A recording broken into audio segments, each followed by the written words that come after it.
A Vida de Santo Antão, por Santo Atanásio, parte 2, capítulo 39. Portanto, eu gostaria de me calar e não dizer nada sobre mim mesmo. Bastam somente essas palavras. Não para que considerem que eu simplesmente falo por falar, mas para que acreditem que conto isso por experiência e de verdade, mesmo que eu pareça insensato. Mas o Senhor que está ouvindo sabe da pureza da consciência e que não por minha glória, mas graças a meu amor por vocês e para a exortação, eu relato novamente as atividades que vi dos demônios. Tantas vezes eles me disseram bem-aventurado e eu os maldisse no nome do Senhor. Quantas vezes predisseram sobre a água do rio e eu lhe dizia, mas o que isso importa para vocês? Eles vinham me ameaçar e ficavam em minha volta como soldados com as armas. E, em outro momento, enchiam a casa com cavalos, bestas e répteis, e eu salmodiava. Estes se engrandecem em carros e estes em cavalos, mas nós nos engrandecemos no nome do Senhor nosso Deus. Salmo 19:8. E com as preces eles eram expulsos pelo Senhor. Certa vez vieram na escuridão com a aparição de uma luz e diziam: Viemos brilhar para você, Antão. E eu, fechando os olhos, orava e logo a luz dos ímpios se apagava. Depois de poucos meses vieram como se salmodiassem e falassem as escrituras. Mas eu, como um surdo, não ouvia. Salmo 37:14. Certa vez fizeram o monastério tremer, mas eu orava para ficar imóvel no pensamento. Depois disso, retornando, eles batiam palmas, assobiavam, dançavam. Como, no entanto, eu orava e ficava deitado entoando salmos comigo mesmo, logo começaram a lamentar e chorar como se tivessem sido enfraquecidos.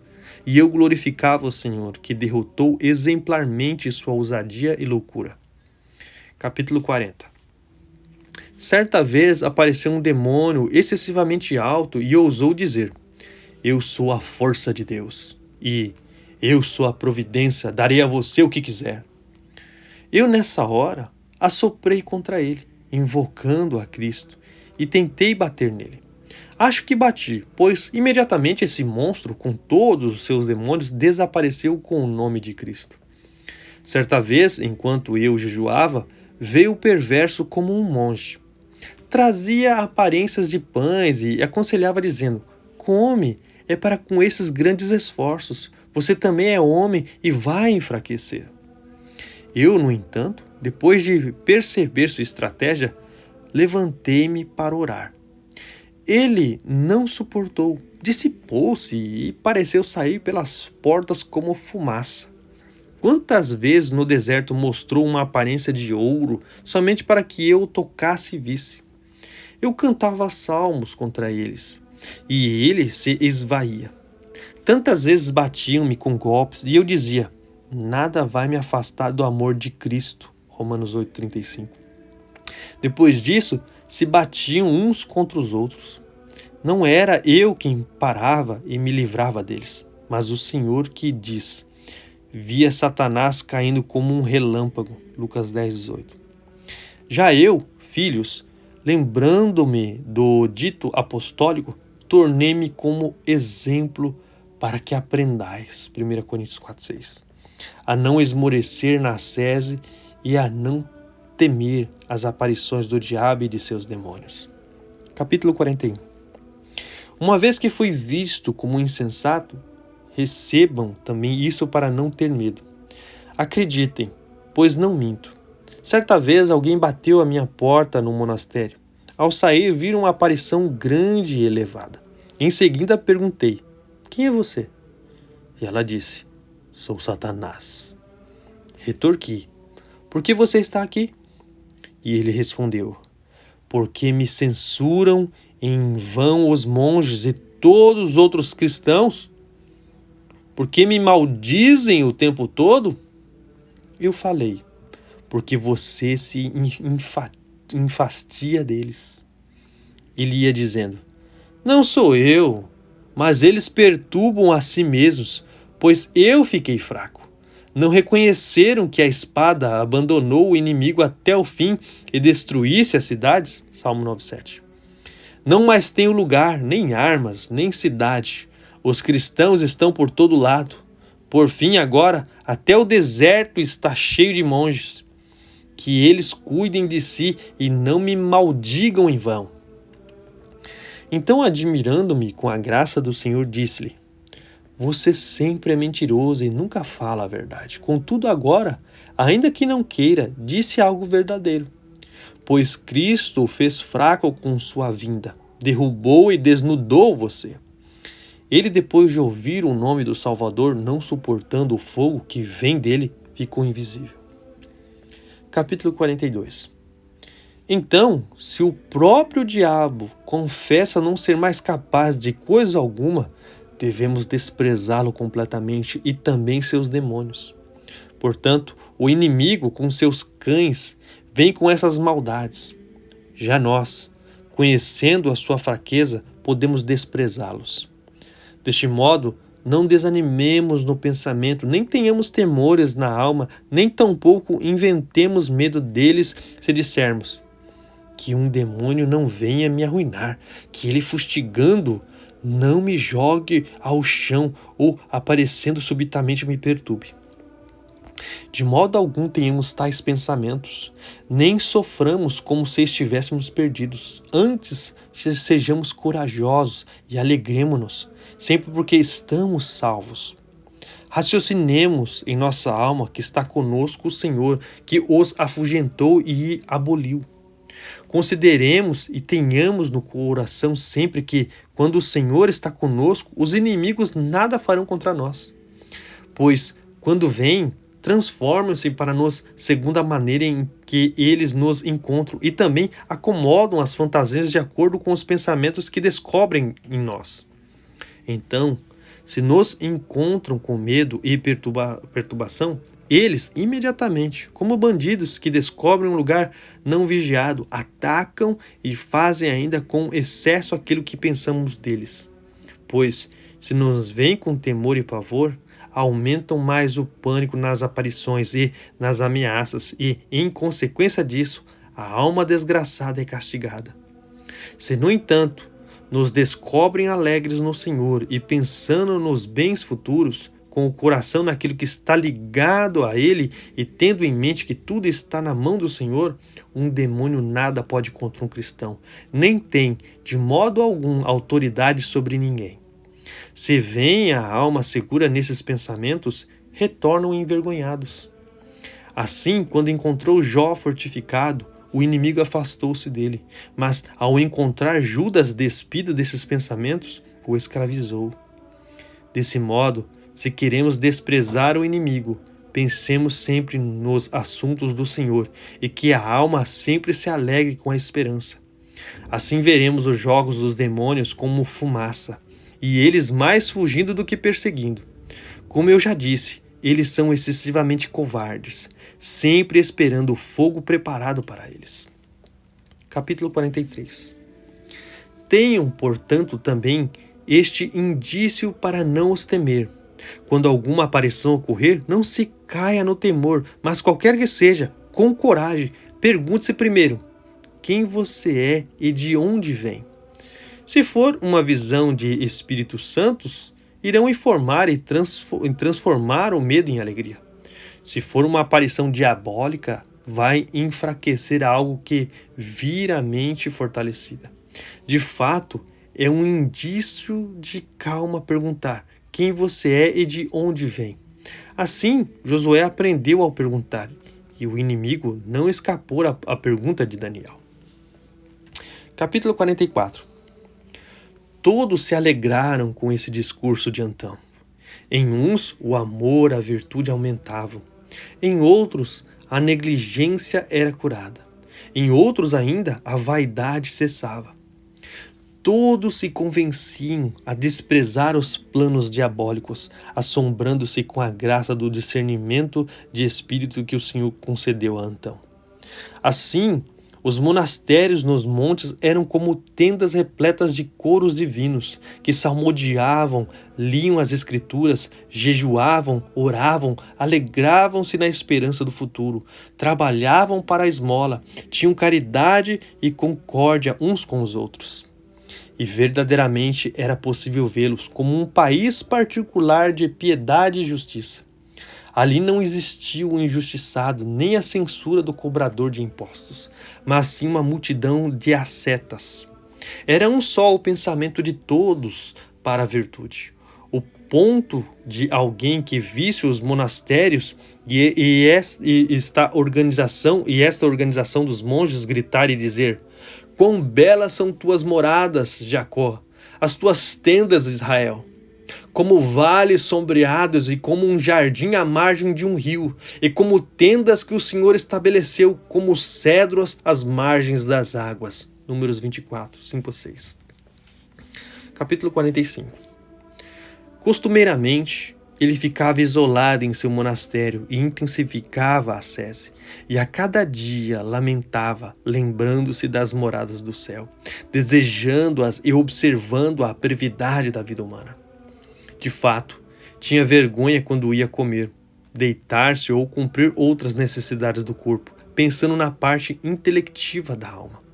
Então, quando ia comer, muitas vezes com muitos outros monges, ao se lembrar do alimento espiritual, pedia permissão e afastava-se a uma grande distância deles, pois achava que ficaria engrubescido se fosse visto comendo por outros. Então comia em reservado, por causa da necessidade do corpo. Muitas vezes, inclusive com irmãos, tinha vergonha por eles, mas conversava com fraqueza por causa do proveito das palavras. E dizia ser necessário dedicar todo o tempo livre mais à alma que o corpo, permitindo um breve tempo ao corpo por necessidade, e todo o restante consagrar a alma e buscar seu proveito, para que ela não fosse arrastada pelos prazeres do corpo, mas antes o corpo fosse escravizado por ela. De fato, isso é o que foi dito pelo Salvador. Não andeis preocupados dizendo: que iremos comer, ou o que iremos beber, ou o que iremos vestir. De fato, são os gentios que estão à procura de tudo isso. Vosso Pai Celeste sabe que tendes necessidade de todas essas coisas. Buscai em primeiro lugar seu reino e sua justiça, e todas essas coisas vos serão acrescentadas. Mateus 6, 31 a 33. Capítulo 46. Depois disso, a perseguição ocorrida no tempo de Maximino tomou a igreja. Com a vinda dos santos mártires para Alexandria, ele também os seguiu, abandonando o monastério, alegando: saiamos a fim de que, chamados, combatamos ou observemos os combatentes. E ele tinha um grande desejo de dar testemunho, sem desejar entregar-se, servia os confessores nas minas e nas prisões. Ele tinha um grande zelo no tribunal, preparava a disposição dos que eram chamados para os combates, acolhia os mártires e os acompanhava até sua morte. Então o juiz, vendo o destemor daquela ocupação de Antão e dos que estavam com ele, ordenou que nenhum dos monges aparecesse no tribunal e de modo algum passassem tempo na cidade. Todos os outros decidiram esconder-se naquele dia.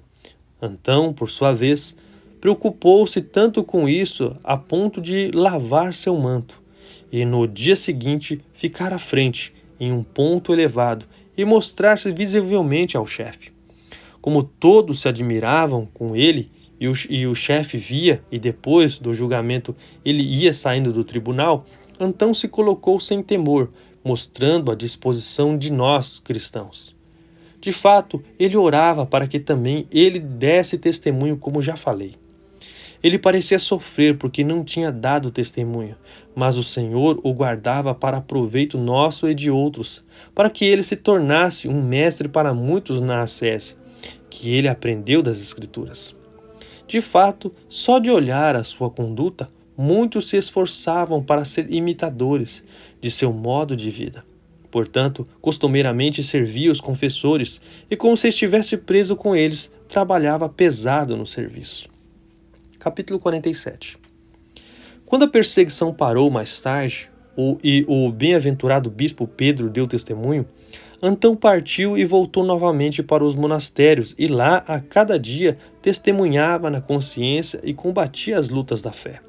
De fato, valeu-se de uma grande e intensificada ascese, pois sempre jejuava, e quando a vestimenta, a parte de dentro era de pelo, a de cima de pele, ele guardou até a morte esses costumes.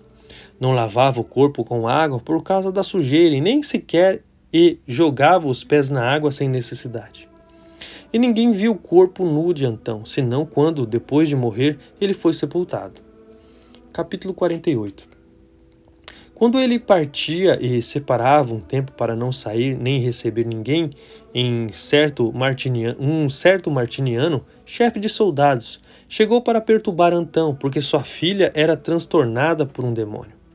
Martiniano permaneceu muito tempo a bater na porta e pedir que ele saísse e orasse a Deus pela filha, mas Antão não se levantou para abrir a porta e, esgueirando-se por cima, disse: "Homem, por que você grita por mim? Sou homem como você. Se você crê em Cristo, a quem eu adoro, vá e, conforme a sua fé, ore a Deus e assim será." Imediatamente aquele homem creu, clamou a Cristo e foi embora, com a filha purificada do demônio. Muitas outras maravilhas por meio dele fez o Senhor, que disse: "Pedi e vos será dado." Mateus 7,7. A maioria dos que sofriam, como ele não abria a porta, somente dormiam fora do monastério e, crendo, orando genuinamente, eram purificados. Capítulo 49. Quando ele se viu importunado por muitos e sem conseguir viver afastado como desejava, teve o cuidado de, pelo que o Senhor fazia por meio dele, não se elevar ou não permitir que os considerassem acima do que ele é. Concebeu então um plano e pôs-se no caminho de volta à Tebaida superior, onde as pessoas não o conheciam. Depois de receber pães dos irmãos, sentou-se às margens do rio, observando se algum navio passava, a fim de embarcar e seguir com eles. Enquanto pensava nisso, soou-lhe uma voz do alto: "Antão, para onde você vai e por quê?" Ele, sem se perturbar, mas, como tinha o costume de ser chamado muitas vezes assim, escutou e respondeu falando: "Já que a multidão não me permite a solidão, por causa das muitas importunações que aconteceram lá, e sobretudo por me pedirem coisas além de minhas forças, quero voltar a Tebaida superior."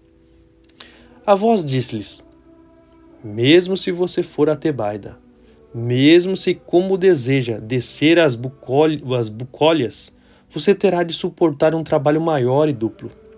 Se quer verdadeiramente o deserto, vá para o deserto interior." Como Antão dissesse: "E quem vai me mostrar o caminho? Pois sou inexperiente nisso." Logo a voz mostrou-lhe sarracenos indo naquela direção. Antão chegou, aproximou-se e dignou-se a partir com eles para o deserto. Eles, como por uma ordem da província, acolheram-no de bom grado. Caminhando 3 dias e 3 noites com eles, chegou a um monte muitíssimo elevado, e havia sob o monte uma água muito transparente, doce e bastante fria, mas além uma planície e uma tamareira descuidadas. Capítulo 50. Antão, como movido por Deus, apreciou o lugar. De fato, essa região era aquela, parte além das margens do rio, que indicara a voz que falou com ele.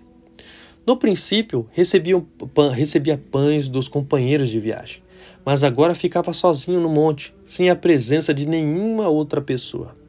Desde então, reconheceu e habitou aquele lugar como se fosse sua própria casa. Os próprios sarracenos observavam a disposição de Antão, atravessavam voluntariamente aquela estrada e de bom grado traziam-lhe pães. Ali ele tinha também um pequeno conforto das tamareiras. Depois disso, os irmãos descobriram o lugar, lembraram-se como filhos do pai e preocupavam-se em enviar-lhe sustento. Antão, no entanto, ao ver que, sob o pretexto do pão, alguns se perturbavam e suportavam esforços, decidido a poupar os monges também nisso, refletiu por si mesmo e pediu a alguns dos que visitavam que lhe providenciassem um forcado, um machado e um pouco de trigo. Quando isso foi arranjado, deu voltas na terra ao redor do monte, encontrou um lugar conveniente, mas bastante pequeno, e trabalhou a terra. Como havia irrigação abundante de água, semeou. Ao fazer isso por todo o ano, passou a ter pão produzido no próprio lugar, alegrando-se por não incomodar ninguém e porque em tudo ele se manteria leve para os outros. Mas depois disso, ao ver de novo algumas pessoas aproximando-se, cultivou também um pouco de legumes para que as pessoas que chegassem tivessem um pequeno conforto pelo esforço daquela difícil de viagem. No princípio, os animais do deserto passaram a vir por causa da água e muitas vezes danificaram sua semeadura e cultivo. Ele segurava alegremente um dos animais e dizia a todos: "Por que vocês me atrapalham, sendo que eu não atrapalho nenhum de vocês? Afastem-se pelo nome de Cristo e nunca mais se aproximem daqui." Daí em diante, como se temessem o comando, nunca mais chegaram àqueles lugares. Capítulo 51. Ele estava sozinho naquele monte interior, devotando-se à prece e à ascese. Os irmãos que vinham pediram e passaram a providenciar-lhe azeitonas, fava e azeite, levando a cada mês. Agora ele era um velho. Morando ali, sabemos por meio dos visitantes quantos combates ele suportou, como está escrito. Conferir Efésios 6:11. Não contra sangue ou carne, mas contra os demônios adversários. Pois também ali ouvia tumulto, vozes e golpes de armas. E à noite vinha um monte cheio de fagulhas. Observavam-no como combatia contra os demônios visíveis e orava contra eles. Incutia confiança naqueles que o vinham visitar, mas combatia dobrado os joelhos e orando a Deus. Era verdadeiramente digno de espanto que, sozinho naquele deserto, ele nem se agitava com os ataques dos demônios, nem tampouco, por haver tantos animais lá, quadrúpedes e répteis, temia a selvageria deles. De fato, como está escrito, estava confiante no Senhor como o monte Sião. Conferir Salmo 124:1. E mantinha a mente firme e sem perturbação, a ponto de os demônios fugirem e os animais selvagens, como está escrito, serem pacíficos com ele. Conferir Jó 5:23. Capítulo 52. Então o diabo, como salmodiou Davi, observava Antão e rangia os dentes contra ele. Conferir Salmo 34:16. Antão era consolado pelo Salvador, permanecendo incolume às maldades e ciladas do adversário. O demônio lançou contra ele um animal que estava em vigília à noite e, naquele deserto, quase todas as hienas saíram das tocas e ficaram em volta dele. Cada uma delas estava de boca aberta e ameaçava morder. Ao compreender o estratagema do inimigo, Antão disse a todas elas: "Se vocês tiverem poder contra mim, estou pronto para ser comido por vocês. Se foram enviadas por demônios, não ameacem e vão embora. De fato, sou escravo de Cristo." Com essas palavras de Antão, elas fugiram como se expulsas pelo açoite da palavra. Capítulo 53. Em seguida, depois de poucos dias, enquanto trabalhava, pois cuidava de se exaurir, e estava de pé à porta, uma pessoa retirou a corda do seu trabalho. De fato, ele traçava cestas e sempre as dava em troca do que lhe forneciam. Depois de se levantar-se, viu um animal de aparência humana até as coxas, mas com pernas e pés semelhantes aos de um burro. Antão somente fez o sinal da cruz e disse: "Sou escravo de Cristo. Se você foi enviado contra mim, veja, estou aqui." O animal foi embora junto com os demônios e rapidamente caiu e morreu. A morte do animal foi a derrota dos demônios. De fato, esforçaram-se de todos os modos para retirá-lo do deserto e não conseguiram. Capítulo 54. Instado pelos monges a voltar e por um tempo visitar a eles e a região, Antão viajou com os que encontraram. Um camelo transportava pães e água. Todo aquele deserto é seco e absolutamente não há água potável, exceto naquele monte, no lugar onde também estava seu lugar de ascese, de onde eles pegaram água. Faltou então água no caminho e, como fazia um calor fortíssimo, todos corriam perigo. Percorrendo o lugar e não encontrando água, não mais podiam caminhar, mas jaziam na terra em desespero, soltaram o camelo para voltar para seu lugar. O velho, contudo, vendo todos em perigo, sofrendo bastante e lamentando, afastou-se um pouco deles, dobrou os joelhos, estendeu as mãos e orou. Imediatamente o Senhor fez água, e Antão ficou imóvel lá enquanto orava. Assim todos beberam, refrescaram-se, encheram os odres, buscaram o camelo de volta e o encontraram. De fato, aconteceu por acaso de a corda ter-se enrolado numa pedra e assim ele ficou preso. Conduzindo-o e dando de beber ao animal, colocaram sobre ele os odres e partiram em columes. Quando chegou ao exterior do monastério, todos o acolheram como se vissem um pai. E ele mesmo, como se trouxesse provisões das montanhas, entretinham-os com um discurso e transmitiam a utilidade de suas palavras. Novamente, havia alegria nos montes, desejo de progresso na ascese e consolo pela fé mútua. Alegravam-se também ele ao ver o desejo dos monges e a irmã envelhecendo na virgindade, liderando também ela outras virgens. Capítulo 55. Alguns dias depois, voltou ao monte. Muitos iam para junto dele e outros, mesmo com dificuldades, ousaram ir. A todos os monges que os visitavam tinham a seguinte recomendação: crer no Senhor e amá-lo, guardar-se dos pensamentos sujos e dos prazeres carnais e, como está escrito nos provérbios, não se enganar pela saciedade do ventre, Provérbios 24:15, afastar-se da vaidade e orar continuamente, cantar salmos antes de dormir e depois de acordar, guardar no peito os mandamentos das Escrituras, lembrar-se das ações dos santos com o fim de ajustar ao zelo deles a alma lembrada dos mandamentos. Sobretudo, aconselhava com frequência a exercitar a fala do apóstolo. Que o sol não se ponha sobre vossa cólera. Efésios 4:26.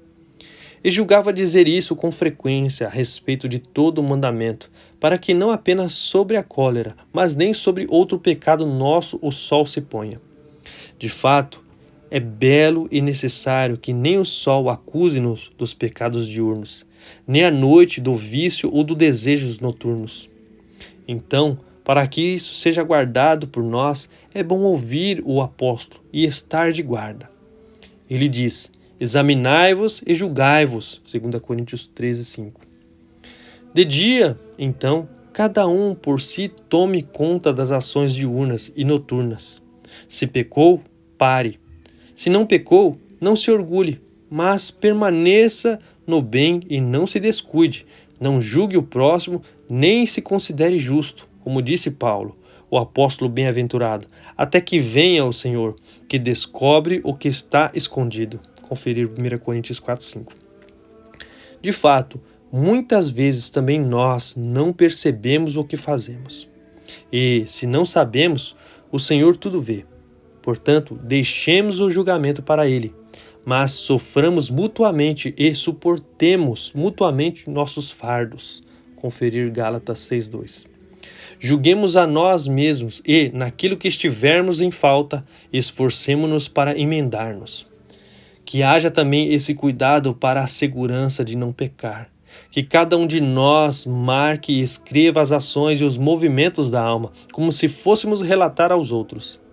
E tenham coragem para que, tendo vergonha de saber, paremos totalmente de pecar e de desejar algo vil. Pois quem deseja ver-se em pecado? Quem, depois de pecar, não prefere mentir com o desejo de não perceber? Portanto, assim como não fornicamos se olharmos uns aos outros, Assim como se fôssemos anunciar aos outros, escrevamos os pensamentos e haveremos de ser preservados dos pensamentos imundos, pela vergonha de saber. Portanto, que a letra sirva como os olhos dos colegas de ascese, para que, enrubescendo por escrever como por serviços, de modo algum desejamos o que é vil. Marcando dessa maneira, poderemos escravizar o corpo, agradar ao Senhor e pisar as armadilhas do inimigo. Capítulo 56. Era isso que ele recomendava aos que o encontravam. Sofria e orava com os que sofriam. Muitas vezes e com muitas pessoas o Senhor ouvia suas orações. Não se vangloriava quando era ouvido, nem murmurava quando não o era, mas sempre dava graças ao Senhor. Consolava os doentes para perseverarem e saberem que o tratamento não é dele nem de homens, mas somente de Deus, que faz o que quer e a quem quer. Os doentes recebiam como terapia as palavras do ancião, aprendendo também eles a não esmorecer e, em vez disso, a perseverar. Aqueles que eram tratados aprendiam a agradecer não a Antão, mas somente ao Senhor. Capítulo 57. Uma figura chamada Fronton, que era do palácio e tinha uma doença terrível, ele mordia a própria língua e estava a ponto de cegar os olhos. Vindo ao monte, pediu que Antão orasse por ele. Orando, o monge disse a Fronton: "Vá e se cure." Mas o funcionário persistia e ficava muitos dias no monte, e Antão continuava dizendo: "Você não poderá se curar ficando aqui. Saia e, ao chegar ao Egito, você verá o sinal realizado em você." Acreditando ele, saiu. Tão logo viu o Egito, a doença cessou e o homem ficou saudável, de acordo com a palavra de Antão, que, orando, aprendeu do Senhor. Capítulo 58. Uma virgem de Bucíris, em Trípoli, tinha uma doença terrível e bastante feia. Suas lágrimas, seu muco e os humores do ouvido, ao caírem no chão, imediatamente se tornavam vermes. Ela também estava paralisada no corpo e não tinha os olhos em condição normal. Os pais dela, sabendo de monges que partiam para encontrar Antão, acreditando na cura da doença pelo Senhor, pediram para fazer a viagem ao lado deles com a filha. Com o consentimento deles, os pais ficaram com a filha no exterior do monte, com Pafnúcio, o monge confessor. Os outros entraram e, quando iam informar-lhe a respeito da menina, Antão adiantou-se e narrou-lhe a doença e como a menina viajara com eles. Em seguida, pediram permissão para mandar entrar também o pai com a filha. Ele não permitiu, mas disse: "Vão e encontrem-na, se não morreu, está curada, pois esse restabelecimento não é meu, com o objetivo de um homem em estado lastimável vir até mim. Mas o tratamento é do Senhor, que em todo lugar exerce misericórdia àqueles que o invocam." Então o Senhor atendeu às preces dela, e a benevolência dele está evidente também para mim, porque a doença da menina vai ser curada aqui. O milagre então aconteceu, e ao saírem, viram os pais alegres e a filha saudável. Capítulo 59. 2 irmãos estavam vindo e, com a falta de água no caminho, um morreu e o outro estava à beira da morte. Sem poder mais seguir a jornada, estava deitado e esperava morrer sobre a terra. Antão, contudo, sentado no monte, chamou 2 monges. Por acaso os 2 estavam lá. E apressou-os com estas palavras: "Peguem um vaso de água e corram para o caminho do Egito. 2 homens estão vindo, um já está morto, o outro já vai morrer se vocês não se apressarem." Isso apareceu para mim enquanto eu orava. Os monges, então, chegaram e viram um deitado morto e o sepultaram. Ajudaram o outro a recuperar-se com água e levaram-no para o velho, pois a distância era o caminho de um dia.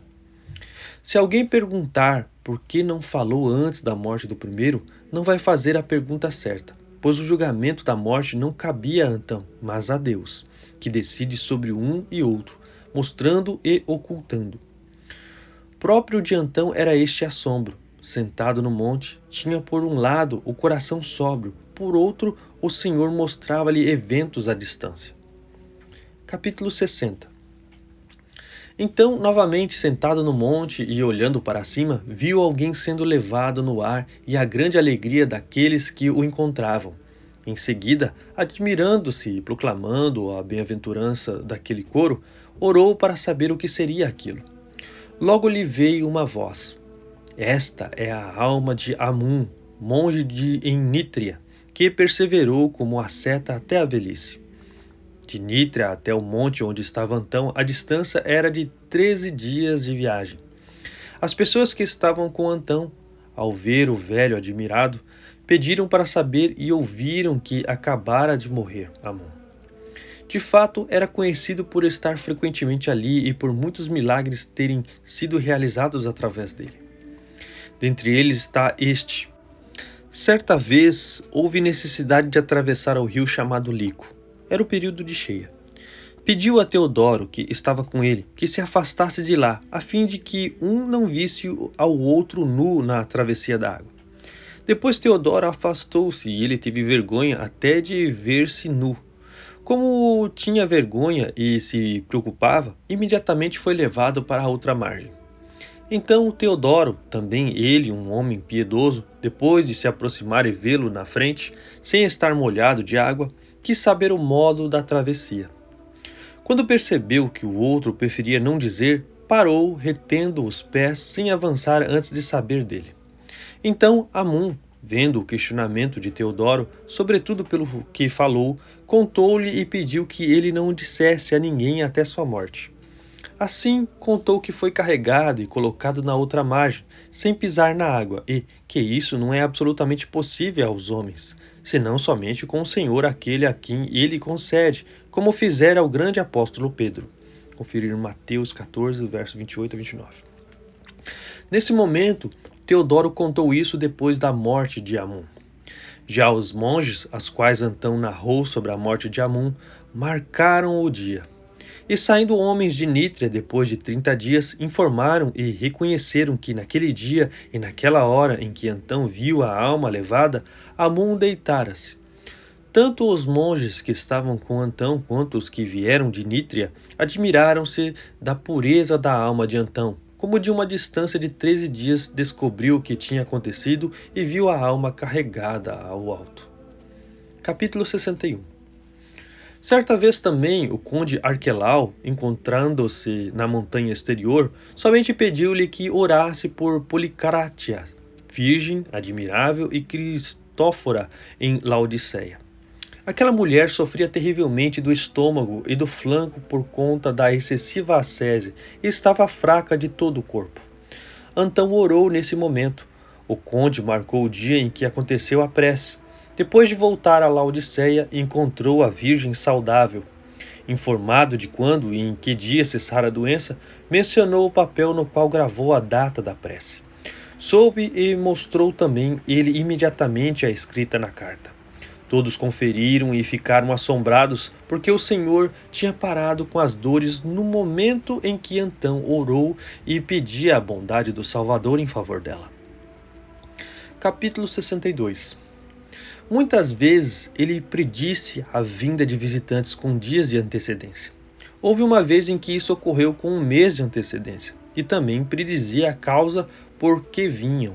De fato, uns vinham somente para vê-lo, outros por alguma doença e outros ainda atormentados por demônios. Mas ninguém considerava nenhuma moléstia, nenhum dano ou esforço do caminho, pois cada um voltava ciente da utilidade.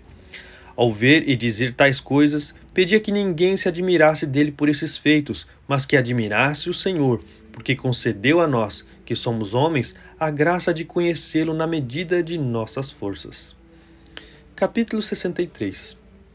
Certa vez, enquanto retornava para os monastérios de fora, e tendo sido requisitado a embarcar em um navio e orar com os monges, só ele percebeu um forte mau cheiro, bastante distinto. Os tripulantes do navio diziam que era um peixe salgado no navio e que o cheiro vinha daí, mas ele continuava dizendo que o mau cheiro era diferente. Enquanto dizia isso, um jovenzinho que estava possuído por um demônio e que entrara às escondidas no navio, gritou de supetão. O demônio, repreendido no nome de nosso Senhor Jesus Cristo, foi embora e o moço ficou saudável. Todos reconheceram que o mau cheiro vinha do demônio. Capítulo 64. Outra pessoa da nobreza veio até ele acometido por um demônio. O demônio era tão terrível que o possuído não sabia que estava junto a Antão e comia até os excrementos de seu próprio corpo. As pessoas que o trouxeram pediam que Antão orasse por ele. Antão, por sua vez, compadecido do jovem, orou e fez vigília junto dele. O jovem atacou Antão por volta da aurora e empurrou-o. As pessoas que vieram com eles ficaram irritadas, mas Antão disse: "Não se incomodem com o jovem, pois não é ele, mas o demônio dentro dele." De fato, por ter sido repreendido e ordenado a sair para lugares secos, enlouqueceu e fez isso. Deem glória ao Senhor, pois o ato de jogar-se assim contra mim foi para nós um sinal da saída do demônio.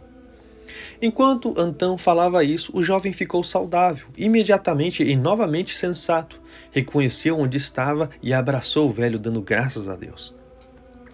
Capítulo 65. A maioria dos monges diz de modo concorde e uniforme que muitas coisas assim aconteceram por meio dele. Algumas não são tão admiráveis, enquanto outras parecem ainda mais admiráveis. Certa vez, quando se preparava para comer, levantou-se para orar por volta da 9ª e sentiu-se arrebatado no pensamento. Extraordinariamente, de pé, via-se como fora de si e ia sendo levado pelo ar por alguém. Em seguida, viu alguns seres terríveis e raivosos de pé no ar com o desejo de impedi-lo de atravessar. Como persistiam na condução e os combatiam, aqueles perguntaram o motivo e se ele não estava sujeito a eles. Com o desejo de ajuntar relatos desde o nascimento, os que levavam Antão impediram-no com estas palavras: "O que se refere ao nascimento, o Senhor cancelou, mas a partir do momento em que se tornou monge e professor, o Senhor, é possível fazer um relato." Nesta hora, com denúncias, mas sem confirmarem a acusação, o caminho ficou livre e desimpedido, e imediatamente viu-se voltando e de pé diante de si mesmo. E mais uma vez Antão estava inteiro. Nessa hora, esquecendo-se de comer, ficou o restante do dia e por toda a noite em lamentos e preces, pois se admirava de ver contra quantos é nossa luta e quanto esforço se tem para atravessar o ar. E lembrava-se de que isso que dizia o apóstolo, contra o príncipe do poder do ar, Efésios 2:2. Pois é aí que o inimigo tem o poder, em lutar e tentar impedir a travessia. Por isso ele aconselha, principalmente, desveir e vestir a armadura de Deus, para poder resistir às ciladas do diabo, Efésios 6:13, para que, nada tendo a dizer contra nós, Tiago 2:8, o inimigo seja envergonhado.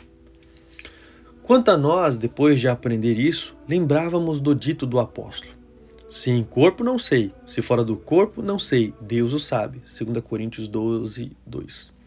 Mas Paulo foi arrebatado até o 3º céu e depois de ouvir palavras secretas inefáveis, desceu. Já Antão viu-se chegar até o ar e lutou até que se visse livre. Capítulo 66. Tinha também este carisma. Sentado em reclusão no monte, se alguém que o buscava estivesse em dificuldade, isso lhe era revelado em oração pela providência. E o bem-aventurado tinha sido, de acordo com a Escritura, ensinado por Deus. Depois disso, tendo ocorrido um debate entre ele e algumas pessoas que foram até lá sobre o modo de vida da alma e qual será o seu lugar, na noite seguinte alguém o chama de cima com estas palavras: "Antão, levanta-se, saia e olhe."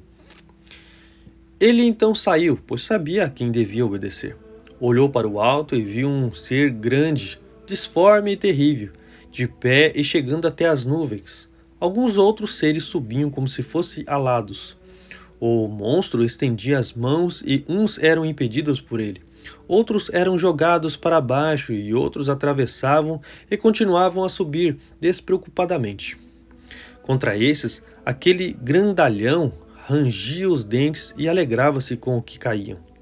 Imediatamente veio uma voz a Antão: considera o que foi visto. Com a inteligência aberta, considerou que era a passagem das almas, que o monstro de pé era o inimigo que inveja os crentes, domina os sujeitos a ele e impede sua progressão, mas não pode dominar aqueles que não o obedeceram e assim passavam. Depois de ver isso e como se lembrasse, esforçava-se para avançar a cada dia. Ele acabou contando esses eventos sem querer, ao se demorar nas pressas e assombrar-se consigo mesmo. As pessoas presentes buscavam informar-se e pressionavam-no. Por fim, Antão foi obrigado a dizer, como o pai não pode esconder das crianças. Mas, considerando que sua consciência era pura, fez a narrativa dos eventos para o proveito deles, que aprendiam o bom fruto da ascese e que muitas vezes as visões são um consolo pelos esforços. Capítulo 67. Quanto ao caráter, era paciente e humilde na alma. De fato, era assim e honrava a hierarquia da igreja e desejava que todo o clérigo estivesse à sua frente em honrarias. Não se envergonhava de abaixar a cabeça aos bispos e presbíteros. Se um diácono algumas vezes o encontrasse para ser edificado, ele dizia o que tinha de dizer em benefício dele, mas dava lugar na oração, sem se envergonhar também ele de aprender. De fato, com frequência buscava informar-se e pedia para ouvir os que estavam presentes, confessando tirando proveito quando alguém dissesse algo útil. Além disso, sua face tinha uma grande graça. Tinha recebido do Senhor também esse carisma assombroso. Se estava presente com a multidão dos monges e alguém quisesse vê-lo sem o conhecer anteriormente, logo ao chegar, passava pelos outros e corria até ele, como se fosse arrastado pelos olhos. Mas ele não se distinguia dos outros pela altura, nem pela largura, mas pela condição do seu caráter e pela pureza da alma. De fato, como tinha a alma tranquila, tinha também a aparência externa serena, a ponto de ter a face alegre e de a condição da alma ser percebida pelos movimentos do corpo, de acordo com a Escritura. Quando o coração está alegre, a face viceja. Quando está em sofrimento, se entristece. Provérbios 15:14. Assim Jacó reconheceu Labão planejando uma traição, e disse para as mulheres: a face de vosso pai não está como ontem e anteontem. Gênesis 31:5. Assim Samuel reconheceu Davi. Tinha os olhos alegres e os dentes brancos como leite. Conferir 1 Samuel 16, verso 12 e 17:42. Assim também Antão era reconhecido. Quando foi perturbada a calma de sua alma? Quando seu pensamento alegre tornou-se desanimado? Capítulo 68. Na fé era muito admirável e piedoso. De fato, jamais esteve em comunhão com os melecianos cismáticos, por conhecer desde o princípio sua maldade e apostasia. Tampouco conversou com maniqueus ou outros heréticos de modo amistoso, senão em admoestação para convertê-los à piedade, considerando e anunciando um prejuízo e malefício para a alma a amizade e a conversa com esses tipos. Assim, então, odiava a heresia ariana e recomendava a todos que nem se aproximassem nem tivessem a impiedade deles. Então, alguns dos fanáticos por Ário vieram até ele. Julgando e sabendo de sua impiedade, expulsou-os do monte, dizendo que as palavras deles eram piores do que cobras. Capítulo 69. Certa vez, quando os arianos mentiam que Antão pensava como eles, ele se irritou e assombrou-se de ouvir isso.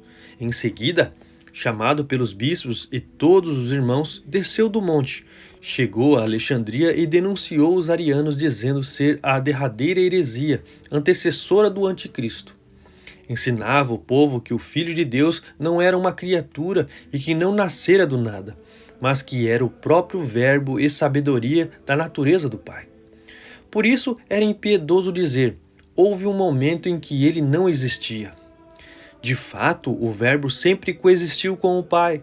Por isso, não tenham nenhuma comunhão com os arianos ímpios, pois não há nenhuma comunhão da luz com as trevas. 2 Coríntios 6,14. Vocês são cristãos piedosos, e eles, dizendo que o Filho do Pai, o Verbo de Deus, é uma criatura, em nada se diferenciam dos gentios, adorando a criatura no lugar do Deus Criador. Creiam que toda a criação se irrita com eles, porque contam entre as criaturas o Criador e Senhor de tudo, no qual todas as coisas foram feitas. Capítulo 70. Todo o povo alegrava-se por ouvir a heresia que combatia a Cristo, anatematizada por tal homem. Todos os habitantes da cidade corriam para ver Antão. Pagãos, inclusive os que são chamados de seus sacerdotes, iam para a igreja dizendo: pedimos para ver o homem de Deus. De fato, todos o chamavam assim, pois também ali o Senhor purificou dos demônios muitos através dele e curou muitos com a mente prejudicada. Muitos pagãos pediam somente para tocar o velho, acreditando que tirariam proveito disso. Sem dúvida, naqueles poucos dias, tantos quanto ele viu tornaram-se cristãos em 1 ano. Em seguida, alguns julgaram que ele se incomodava com as multidões e por isso afastava-se deles todos, mas ele, sem se perturbar, dizia que não estava em maior número do que aqueles demônios com os quais combatemos no monte. Capítulo 71. Quando ele estava partindo e nós o acompanhávamos, ao chegar à porta da cidade, uma mulher gritava por trás: fique, homem de Deus, a minha filha está terrivelmente perturbada por demônios. Fique, eu peço, senão eu me arrisco a correr atrás de você.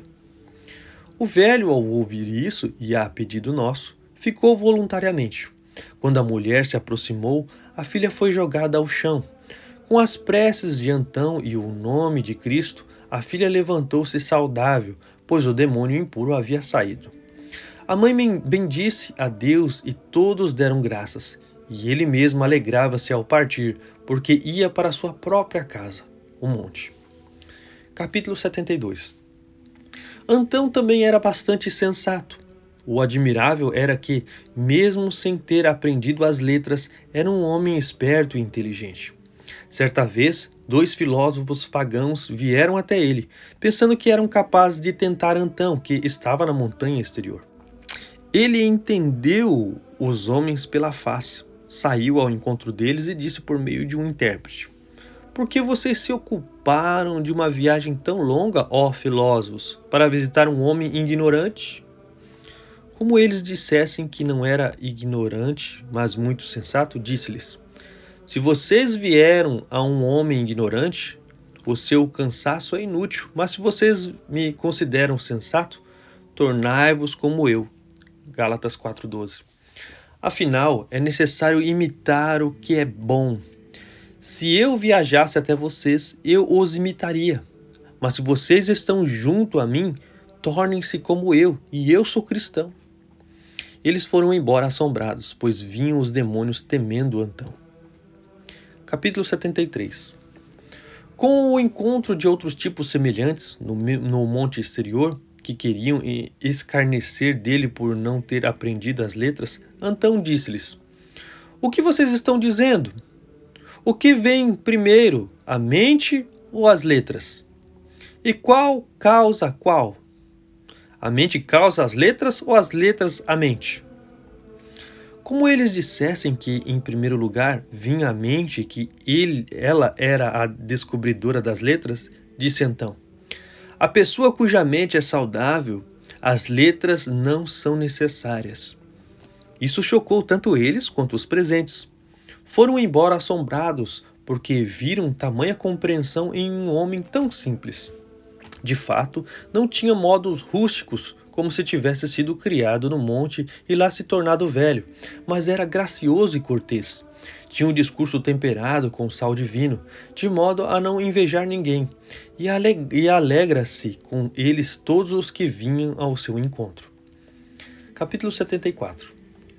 Não obstante, depois disso novamente voltaram, pertenciam esses aos que são considerados sábios entre os pagãos, e perguntaram-lhe o motivo da nossa fé em Cristo. Eles, Tentavam elaborar silogismos sobre o anúncio divino e também queriam fazer troça da cruz. Antão pouco suportou. Em primeiro lugar, lamentou a ignorância deles e disse, por meio de um intérprete, que belamente traduziu suas palavras: o que é mais belo? Confessar a cruz ou atribuir adultérios e infanticídios aos que são chamados de deuses por vocês? De fato, nossa marca distinta é o testemunho de coragem e o desprezo da morte. Já a de vocês são paixões desregradas. Depois, o que é melhor? Dizer que o Verbo de Deus não vagou em vão, mas, continuando a ser o mesmo, assumiu um corpo humano com vistas à salvação e ao benefício dos homens, a fim de que, tendo em comum a geração humana, fizesse com que os homens participassem da natureza divina e espiritual? Ou tornar Deus igual aos seres irracionais, e por isso adorar quadrúpedes, répteis e imagens de homens? Pois essas são as adorações dos sábios de vocês. Como então vocês ousam fazer troça de nós, quando falamos que Cristo manifestou-se como homem, sendo que vocês, ao definirem a alma a partir do conceito de mente, dizem que ela vagou e decaiu da abóboda celeste até o corpo, e em seguida transportou-se e decaiu somente até o corpo humano, e não aos quadrúpedes e répteis? A nossa fé diz que a vinda de Cristo veio para a salvação dos homens. Já vocês narram a vacância da alma incriada. Consideramos a potência e a benevolência da providência, porque também isso não era impossível para Deus. Já vocês, quando dizem que a alma é uma imagem da mente, ligam-na a quedas e mentem que ela é variável e em seguida transformam a própria mente imutável por meio da alma. Pois se a imagem era desse jeito, é forçoso que fosse do mesmo modo também a mente, de onde vem a imagem. Quando consideram tais coisas, pensem que vocês contam blasfêmias sobre o Pai da mente. Capítulo 75. O que de mais belo vocês poderiam dizer sobre a cruz? Suportar a cruz por causa de um plano maligno levado por seres perversos e não se amedrontam pela morte de maneira alguma? Ou contar mitos sobre as errâncias de Osíris e de Ísis, e os planos de Tifão, e a fuga de Cronos, e a deglutição de filhos? De fato, essa é a sabedoria de vocês. Como então, fazendo troças da cruz, vocês não se assombram com a ressurreição? Pois aqueles que disseram uma também escreveram a outra. Ou porque, lembrando-se da cruz, vocês se calam sobre os mortos que se levantam, os cegos que voltam a ver, os paralíticos curados, os leprosos purificados, a caminhada sobre o mar e outros sinais maravilhosos que não mais mostram Cristo como homem, mas como Deus? Vocês me parecem cometer uma grande injustiça e não terem se encontrado genuinamente com as nossas Escrituras.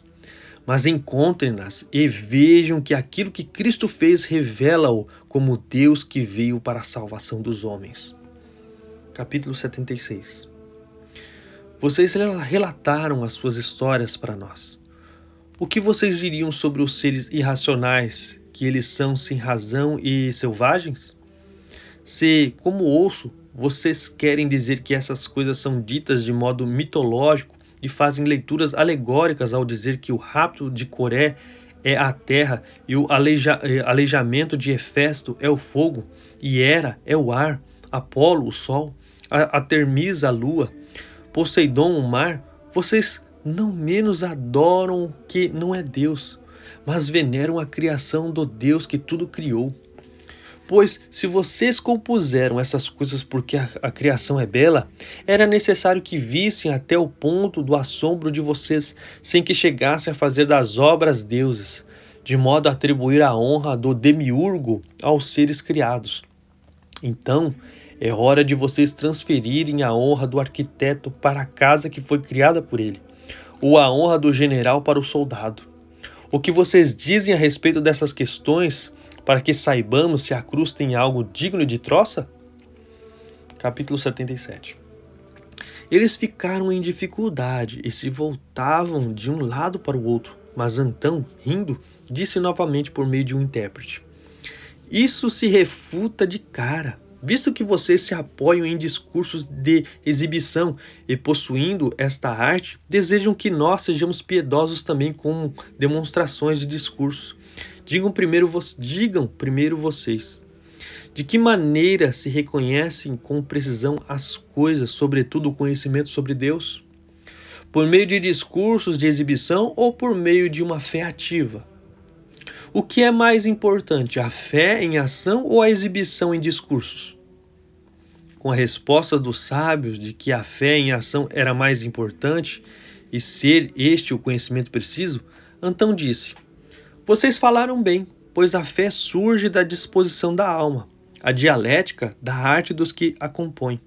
Portanto, naqueles a quem a ação por meio da fé está presente, não é necessária a exibição por meio de palavras, e talvez seja mesmo excessiva. Afinal, o que compreendemos por meio da fé, vocês tentam arranjar por meio de palavras, e muitas vezes nem sequer podem indicar o que pensamos. Assim, a ação por meio da fé é melhor e mais segura do que seus silogismos sofísticos. Capítulo 78. Então, nós cristãos não consideramos que o mistério esteja na sabedoria dos raciocínios pagãos, mas na força da fé que nos é concedida por Deus através de Jesus Cristo. E porque a palavra é verdadeira, vejam agora, nós, sem termos aprendido as letras, acreditamos em Deus, reconhecendo a providência em tudo por meio de suas obras. E porque a nossa fé é efetiva, eis que agora nós nos apoiamos na fé em Cristo, e vocês em combates discursivos sofísticos. As aparições dos seus ídolos estão abolidas, ao passo que a vossa fé se expande por todo lado. Vocês, por meio de silogismos e sofismas, não persuadem cristãos ao paganismo. Já nós ensinamos a fé em Cristo, enfraquecemos a sua superstição, visto que todos reconhecem que Cristo é Deus e Filho de Deus. Vocês, com suas belas palavras, não impedem o ensinamento de Cristo. Já nós, com o nome de Cristo crucificado, expulsamos todos os demônios que vocês temem como deuses. Onde se faz o sinal da cruz, enfraquece-se a magia e as poções não encontram efeito. Capítulo 79. Digam então onde estão os oráculos de vocês? Onde estão os encantamentos dos egípcios? Onde está a reputação dos magos? Não foi quando a cruz de Cristo apareceu que todas essas coisas cessaram e se enfraqueceram? Então ela é digna de escárnio, ou antes aquilo que é destruído por ela é mostrado em sua fraqueza? De fato, também isto é admirável. Enquanto vocês não perseguem a sua religião, que é venerada pelos homens em todas as cidades, os crentes em Cristo são perseguidos, mas mesmo assim nossa religião floresce sobre a de vocês e cresce. E a sua religião, mesmo elogiada e protegida, é destruída, e a fé e o ensinamento de Cristo, escarnecidos por vocês e muitas vezes perseguidos pelos reis, têm enchido a terra. Afinal, quando o conhecimento de Deus brilhou, quando o conhecimento de Cristo brilhou de tal modo? Ou quando de tal modo a prudência e a virtude da virgindade apareceu? Ou quando a morte foi desprezada de tal forma, senão quando a cruz de Cristo apareceu? Que ninguém tenha dúvida disso, ao ver os mártires através de Cristo desprezando a morte e as virgens da igreja guardando, por meio de Cristo, os corpos puros e sem sujeira. Capítulo 80. E tudo isso é um sinal suficiente para mostrar que a fé em Cristo é a única verdadeira para a adoração a Deus. Se vocês não creem no mais importante e buscam os silogismos de palavras, nós não nos exibimos com a linguagem persuasiva da sabedoria pagã, como disse nosso mestre, conferir 1 Coríntios 2,4. Mas cremos na fé que efetivamente se coloca à frente da preparação de palavras. Eis que vieram aqui sofrendo com demônios. Havia algumas pessoas que foram a ele perturbadas por demônios. Ele os levou para o meio e disse: ou vocês, com seus silogismos, arte ou magia que quiserem, invocando seus ídolos, purifiquem estes homens, ou, se não são capazes, deixem de lado a luta contra nós e vejam o poder da cruz de Cristo. Ao dizer isso, invocou a Cristo. Assinalou os sofredores com o sinal da cruz 2 ou 3 vezes. E imediatamente os homens ficaram restabelecidos, sensatos e agradecendo ao Senhor. E os chamados filósofos admiravam-se e verdadeiramente ficavam chocados com a compreensão do homem e com o milagre que ocorrera. Disse então: por que vocês se admiram com isso? Não somos nós que fazemos, mas Cristo que faz através dos que creem nele. Creiam também vocês. Tornem-se como nós e verão que nossa religião não é a arte das palavras, mas fé efetiva através do amor em Cristo. Se vocês a tiverem, não mais vão buscar a exibição por meio de palavras, mas conduzirão a fé autossuficiente em Cristo. Essas foram as palavras de Antão. Aqueles admirados se retiraram abraçando-o e concordando ter tirado algo útil dele. Capítulo 81. A fama de Antão chegou até os reis. Depois de saberem a respeito desses fatos, Constantino Augusto e seus filhos Constância e Constante Augusto escreveram-lhe como a um pai e pediram-lhe respostas. Ele, no entanto, nem deu muita importância aos escritos, nem se alegrou com as missivas. Ainda era o mesmo de antes de reis escreverem-lhe. Portanto, quando lhe foram entregues as cartas, chamou os monges e disse: por que vocês se admiram se um rei nos escreve? É um homem. Admirem-se mais porque Deus escreveu a lei para os homens e porque seu próprio filho falou conosco. Ele não queria receber as cartas, dizendo não saber como respondê-las. Todavia, exortado por todos os monges, porque os reis eram cristãos, e para que não fossem escandalizados como rejeitados, permitiu que se lesse. E respondeu, aceitando-os porque se ajoelhavam diante de Cristo, e recomendou o que era necessário para a salvação e que não considerassem grande coisa os assuntos presentes, mas sempre se lembrassem do julgamento futuro, sabendo que somente Cristo é o verdadeiro Rei eterno. Pediu que fossem benevolentes e se preocupassem com o que é justo e com os pobres. Eles se alegraram por terem recebido a resposta. Assim era amado por todos, e todos os dignavam a ter como pai. Capítulo 82. Tão conhecido e assim respondendo aos que os encontravam, voltou-se para o monte interior. E mantinha a sese de costume, e muitas vezes, assentando-se com os que visitavam, ficavam em silêncio, como está escrito em Daniel. Conferir Daniel 4:19. Algumas horas depois, retomavam a sequência da conversa com os irmãos que estavam junto dele. Os presentes percebiam que ele havia tido alguma visão. De fato, muitas vezes ele estava no monte, via e narrava os acontecimentos no Egito para Serapion, o bispo, que estava dentro e via Antão ocupado com a visão. Certa vez, então, assentando e trabalhando, ficou fora de si e lamentou-se muito da visão. Em seguida, depois de 1 hora, voltou-se aos presentes. Lamentou e, tremendo e levantando-se, orou. Em seguida, dobrou os joelhos e ficou assim por muito tempo.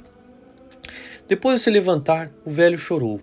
Os presentes também tremeram e, com muito temor, desejaram saber e importunaram muito até que, constrangido, ele falou.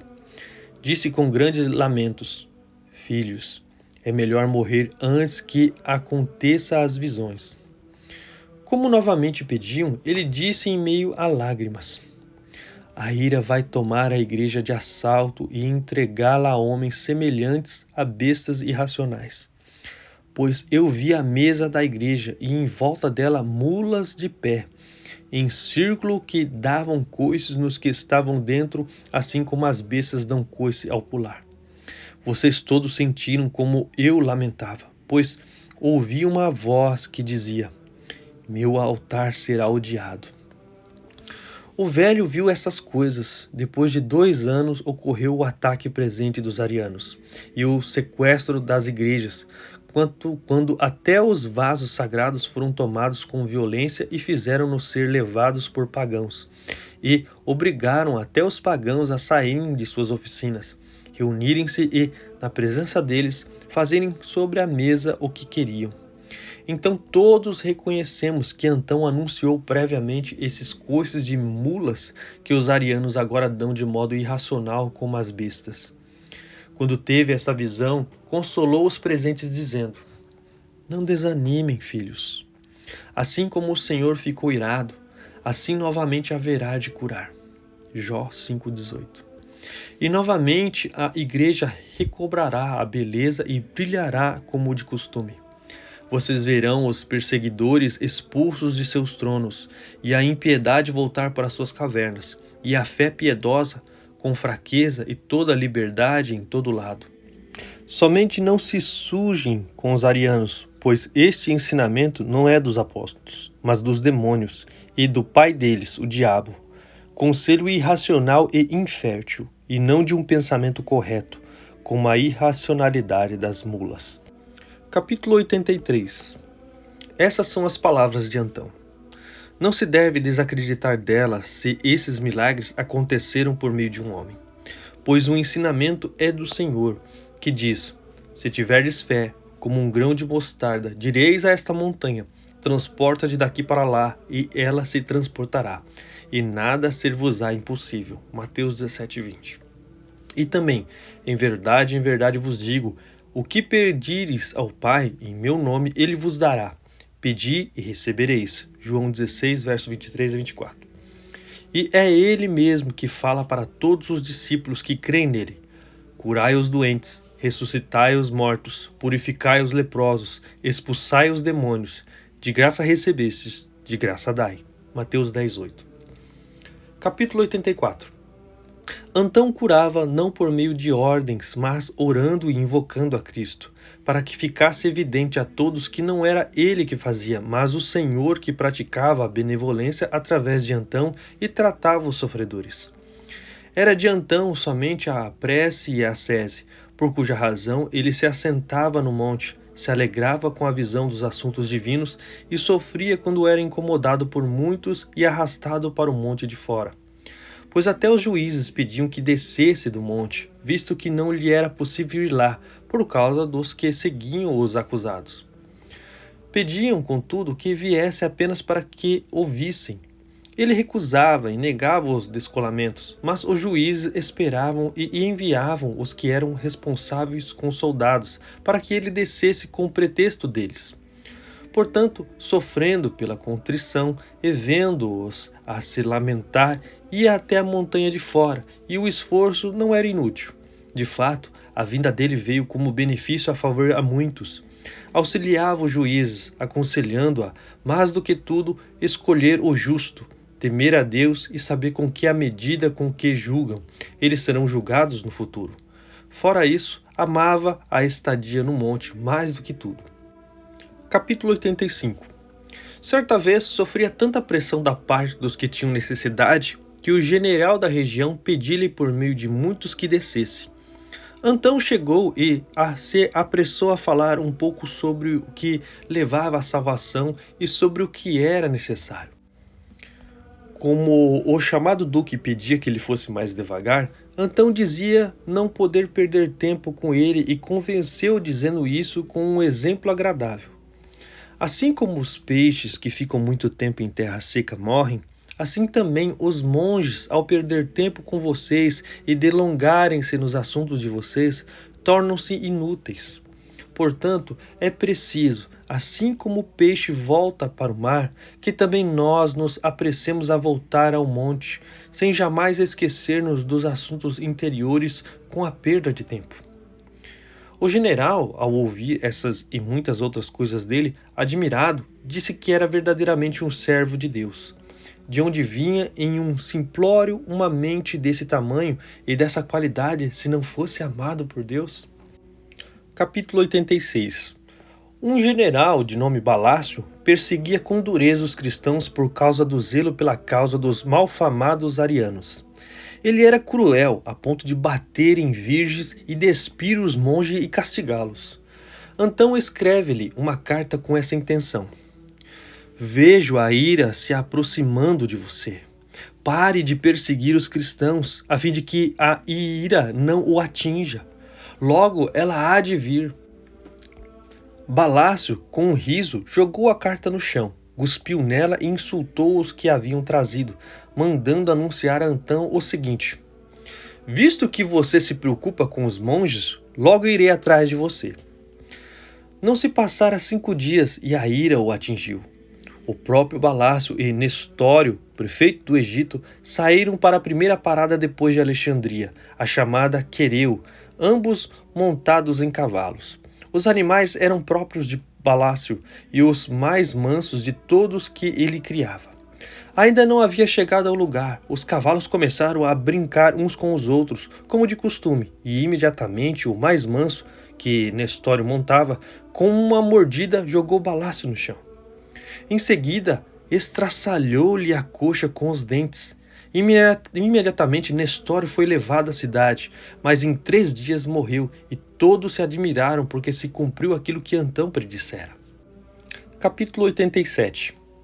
Era assim que ele exortava os mais duros. Aconselhava os outros que o encontravam da seguinte maneira: que se esquecesse das questões jurídicas e glorificassem os que estavam abandonando esta vida. Assim, ele agia de tal forma com os injustiçados que consideravam não os outros, mas o próprio Antão ser quem sofria. Desse modo, podia ser útil a todos. Muitos soldados e pessoas que haviam adquirido muitos bens e renunciavam aos pesos da vida e depois se tornavam monges. E era totalmente como um médico dado por Deus ao Egito, pois quem o encontrava em sofrimento e não voltava alegre? Quem vinha lamentando os seus mortos e não se desfazia imediatamente da dor? Quem vinha irritado e não era mudado em amizade? Que pobre desanimado ou encontrava e, ouvindo e vendo, não desprezava a riqueza e era consolado pela pobreza? Que monges negligentes vinham até ele e não ficavam mais fortes? Que jovem vinha ao monte e, ao observar Antão, não ficava imediatamente indiferente aos prazeres e passou a amar a temperança? Quem vinha até ele, tentado por demônios, e não encontrava repouso? Quem vinha perturbado por pensamentos e não ficava calmo no intelecto? Capítulo 88. De fato, havia um grande traço na ascese de Antão que era, como já disse, o carisma do discernimento dos espíritos. Ele reconhecia seus movimentos e a quem um deles tinha inclinação e ocupação, e não somente não era feito de joguete por eles, mas ensinava até os que estavam perturbados por pensamentos como poderiam combater seus ataques, contando as perversidades e as fraquezas dos espíritos que estavam operando. Cada um, então, como se tivesse sido ungido por ele, voltava encorajado contra os propósitos do diabo e dos demônios. Quantas virgens, que já tinham até pretendentes, só de ver Antão de longe, resolveram permanecer em Cristo. Vinham do exterior para vê-lo, e eles encontravam uma utilidade e voltavam como se acompanhado do Pai. Indubitavelmente, quando ele ia dormir, todos se tornavam como órfãos de pai. Consolavam-se somente com a lembrança dele, tendo ao mesmo tempo os conselhos, recomendações que ele dera. Capítulo 89. Também é digno de lembrança o modo como ocorreu o fim de sua vida, que vocês desejam ouvir. Também isso se tornou objeto de emulação. Como de costume, ele visitava os monges na montanha de fora e, antevendo pela providência sua morte, falava aos irmãos: esta visita é a última que faço e me admiro se eu vir vocês novamente nesta vida. É o momento de eu partir. Estou perto de 105 anos. As pessoas que o estavam ouvindo choravam, abraçavam e beijavam o velho. Ele, como se partisse de uma cidade estranha para a sua cidade natal, conversava com alegria e aconselhava a não negligenciar os exercícios nem esmorecer na ascese, mas a viver como se fosse morrer a cada dia. E como já dissera, e ter preocupação em guardar a alma de pensamentos imundos e ter cuidado com os santos, não se aproximar dos cismáticos milicianos, pois vocês conhecem seu propósito perverso e impuro, e nem ter contato com os arianos, pois a impiedade deles é evidente a todos. Mesmo se virem juízes vindo em seu auxílio, não fiquem perturbados, pois haverá de parar, e o delírio deles é mortal e de curta duração. Então, vigiem para permanecer puros desses assuntos. Guardem a tradição dos pais e, principalmente, a fé piedosa em nosso Senhor Jesus Cristo, que aprendemos das Escrituras e que foi lembrada muitas vezes por mim. Capítulo 90. Enquanto os irmãos o forçavam a ficar junto deles e morrer ali, ele ficou muito tempo sem concordar, como os demonstrava mesmo em silêncio, sobretudo por isso. Os egípcios, quando se trata dos corpos de homens importantes e sobretudo de santos mártires, gostam de sepultá-los e enrolá-los com faixas de linho e não esconder sobre a terra, mas colocar sobre estrados e guardar dentro de casa, achando que com isso honram os que partem. Antão, entretanto, muitas vezes a respeito disso, pediu até que bispos anunciassem ao povo. Ele admoestava os populares e reprovava as mulheres, dizendo que esse costume não era legítimo nem de modo algum sagrado. Afinal, os túmulos dos patriarcas e dos profetas são preservados até hoje. O corpo do próprio Senhor foi colocado em um túmulo, uma pedra foi colocada nele e o escondeu, até que em 3 dias ressuscitou. Ao dizer isso, mostrava não ser lícito não esconder os corpos dos mortos depois da morte, mesmo que fossem santos. O que é maior ou mais santo que o corpo do Senhor? Então, ao ouvir isso, muitos dali em diante passaram a esconder seus mortos sob a terra e agradeciam ao Senhor por terem sido bem ensinados. Capítulo 91. Antão, já sabendo e temendo que fizessem o mesmo com seu corpo, apressava-se em despedir dos monges na montanha de fora. Ao entrar na montanha interior, onde estava acostumado a ficar, adoeceu depois de poucos meses. E chamando os que estavam com ele, eram 2 que também ficavam dentro praticando ascese por 15 anos e serviam-no por causa da velhice, disse-lhes: Eu, como está escrito, sigo o caminho dos pais. Conferir Josué 23:14. Pois me vejo chamado pelo Senhor. Mantenham-se sóbrios e não terminem com a ascese de muitos anos, mas, como se começassem agora, esforcem-se por guardar o seu zelo. Vocês conhecem os demônios que intentam contra nós. Sabem como são ferozes, mas fracos na força. Então não tenham medo deles, mas sempre respirem em Cristo e acreditem nele. Vivam como se morressem a cada dia, sendo atentos a vocês mesmos e lembrando-se dos conselhos que ouviram de mim. E não tenham nenhuma ligação com os cismáticos, nem de modo algum com os heréticos arianos. Vocês sabem como também eu os evitava pelo combate contra Cristo e sua conduta heterodoxa. Esforcem-se também a sempre se unirem, principalmente com o Senhor, depois com os santos, para que depois da morte eles recebam vocês nas tendas eternas como amigos e conhecidos. Vocês mesmos considerem isso, pensem nisso. Se vocês se importam comigo, também se lembrem de mim como um pai. Jamais deixem que peguem meu corpo e levem-no para o Egito e de modo algum o coloquem nas casas. Pois foi por causa disso que saí do monte e vim para cá. Vocês sabem como eu admoestei os que fazem isso e pedi que parassem com esse costume. Sepultem o meu corpo e escondam-no sob a terra. Que a palavra sobre mim seja guardada entre vocês, de modo a ninguém conhecer o lugar, exceto vocês somente. Pois eu os receberei incorrupto do Salvador na ressurreição dos mortos. Dividam minhas roupas e deem a Atanásio, o bispo, uma veste de pele e o manto que eu estendia para dormir, que ele mesmo me deu novo e envelheceu comigo. Deem ao bispo Serápion e outra veste de pele e mantenham com vocês a veste de crina. E então, adeus, filhos. Antão vai partir e não mais estará com vocês. Capítulo 92. Depois que ele disse essas palavras e abraçaram-no, ele, ao levantar os pés e como se vissem amigos chegando e ficando bastante alegres por causa deles, pois parecia deitado com uma face alegre, partiu e foi colocado junto aos pais. E eles, dali em diante, como eles lhe ordenara, enrolaram-no em faixas de linho, sepultaram e esconderam seu corpo sob a terra. E ninguém sabe até hoje onde se escondeu, exceto aqueles dois. Cada um dos que pegaram a veste de pele do bem-aventurado Antão e o manto gasto por ele, guarda como uma grande relíquia. De fato, vendo essas vestes é como se observasse Antão, e vesti-las é como carregar os conselhos dele com alegria. Capítulo 93. Esse foi o fim da vida corporal de Antão e o começo da ascese. Se isso aqui for pouco diante da sua virtude, tenha em mente, também vocês, como era Antão, o homem de Deus, que desde jovem até essa idade elevada guardava igualmente a disposição para a ascese e nem foi derrotado pela velhice com riqueza de comida, nem tampouco pela fraqueza do corpo. Mudava o aspecto do vestido e nem mesmo molhava os pés com água. Contudo, em tudo permanecia incolume. De fato, também tinha os olhos intactos e perfeitos, vendo bem, e nenhum dos dentes caiu de sua boca.